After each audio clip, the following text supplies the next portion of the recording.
What is up, guys? I just finally finished my first 2 weeks of going back on the ketogenic diet. I feel amazing. I am so excited to talk about my results, my dietary changes, my macros, the keto flu, everything that I've been doing to transition my body from running on glucose to running on ketones. So the first few things I know that we went over this is that the ketogenic diet is where you deprive your body of carbs to the point where it has to transitioning to use your own body fat as its fuel source. So your body's gonna produce ketones, which is gonna be like the jet fuel for the body, and it's absolutely amazing for me personally to feel great, my performance levels, the health benefits that I do notice. So there's a lot of things that I do want to talk about, especially for the first 2 weeks where there's major changes for me during this transition. So the ketogenic diet, the macros might be a little different for everybody.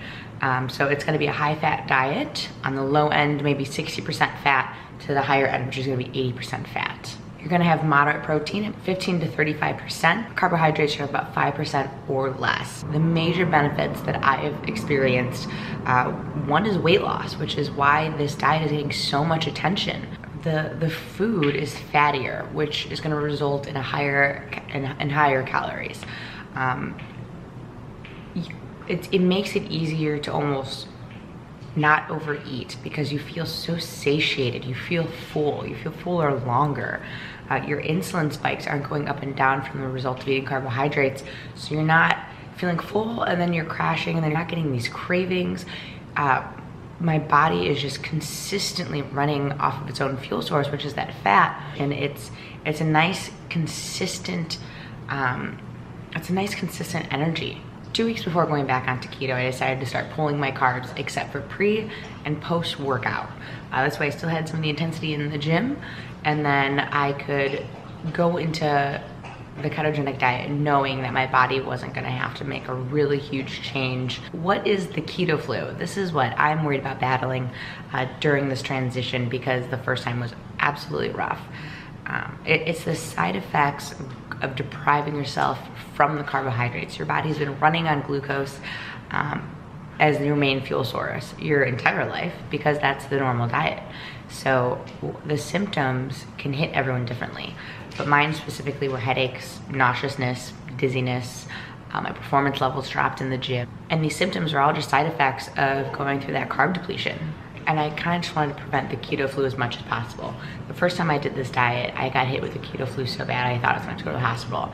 I was completely unprepared. I didn't exactly know about the keto diet and the purpose of it.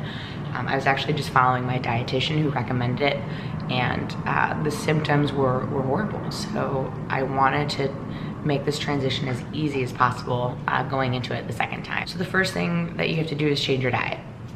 What did I eat on a daily basis? Everything that was fantastic. I love my diet. I can't explain to you how great the food is. A high content fat diet is just full of flavor. You put salt on everything. I look forward to it. And I think that's where I get my results and stick to it, because I actually enjoy what I'm eating and what I'm doing. The meat that I eat, I get to pick fattier pieces, whether it's like a top sirloin or ribeye. I'm absolutely picking the ribeye every day. I would absolutely suggest looking at the ingredient list, especially when it comes to like sausages and things like that. Make sure that there's no hidden sugars or carbs. So absolutely read everything that you're eating so that you understand what's in it and what you're putting into your body so that you know how it might affect you. On top of meats, you can have the fish. Again, you can have the fattier pieces, so go for the salmon. Every day I start my morning off with an omelet. So you get the whole eggs, I put on the cheeses, I add on the bacon, whatever I want with flavor. Every morning I also have an avocado. Avocados all day. Not only am I getting my fats from my unprocessed meats, I'm getting them from natural oils, olive oil, coconut oil, butters. And then you want to get your carbohydrates from your leafy greens.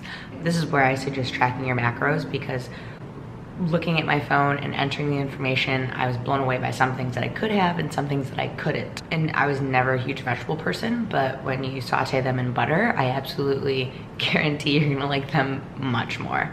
I don't snack too often, but occasionally I would have some nuts. Pecans, macadamia nuts, Brazil nuts, walnuts, almonds, You do have to be careful, one, not to overeat them, and two, you want to make sure that you're checking the carbohydrates in them because some of them are higher than others. I think my favorite snack, honestly, is I just get like a little bag of pepperoni slices and all day, every day. that's my go-to. And also drinking water. I am chugging probably at least a gallon a day.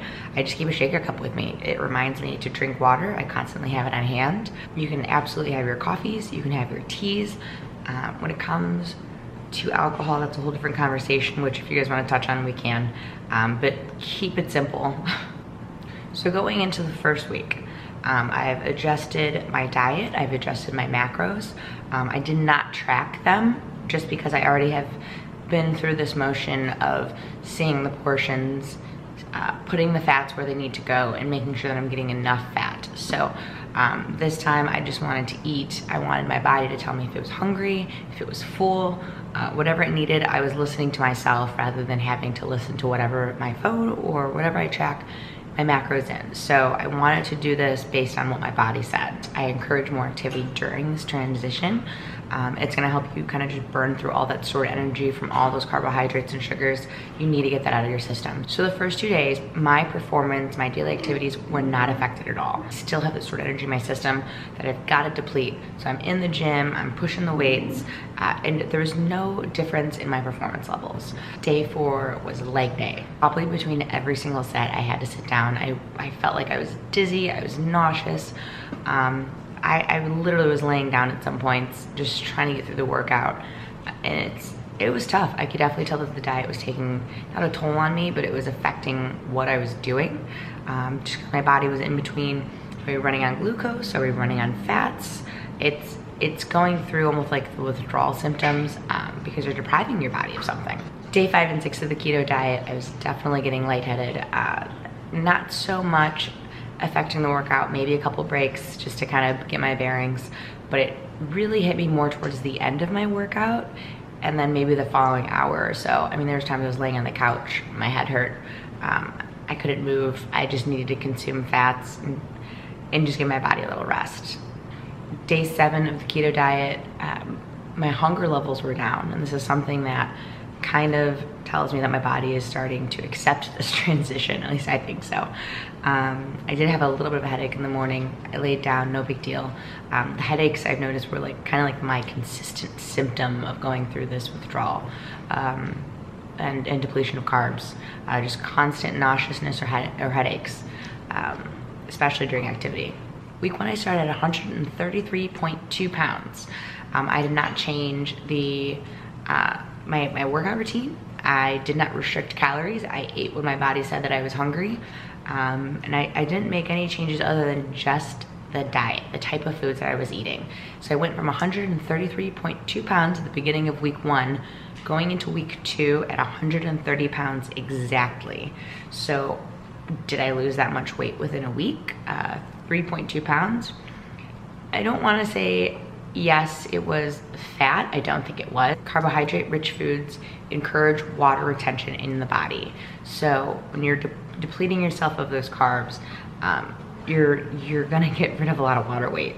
So even within the first week, I noticed a lot of detail coming back in my legs and in my arms. So I think most of it was gonna be from the water weight. It's really important to stay hydrated, drink lots of water, and then just salt everything because your body is just going through this process. You wanna make sure that you're giving it everything that you can. I think that one of the best suggestions someone gave me was either drinking bone broth or adding like a bouillon cube to my water. It kind of just helps with those electrolytes, that sodium intake that you're gonna need. So on day 8, I decided to test my blood ketone levels. And I guess it's measured on millimolar? I registered 0.2, which is not recognized as ketosis. So I was excited that at least I was registering something. Day 8 was also leg day, and I felt so good. I haven't pushed that much weight in a long time. And I think it was finally it was like that high almost of like a burst of energy that I haven't felt in a while. I definitely think that getting into leg day, one, I was really motivated. I was feeling much better, and I was ready to just kind of start putting those ketones to use, that little production. I wanted to kind of continue to encourage it. So getting into the gym and getting moving was the best thing that I could do for myself. And then moving forward from day 8, the rest of the week, the symptoms were gone, but I did notice a couple trends of, you know, I would feel good, the hunger levels are down, but I would kind of get like these little moments of like bursts of energy, or like where I felt that little extra high of energy. So going into ketosis, I think by the end of week 2 is I feel like I'm there. I feel great. So I think that the transition is pretty much over for me, at least fingers crossed. I'm gonna test my blood ketone levels going into week 3. I'll let you guys know what the update is.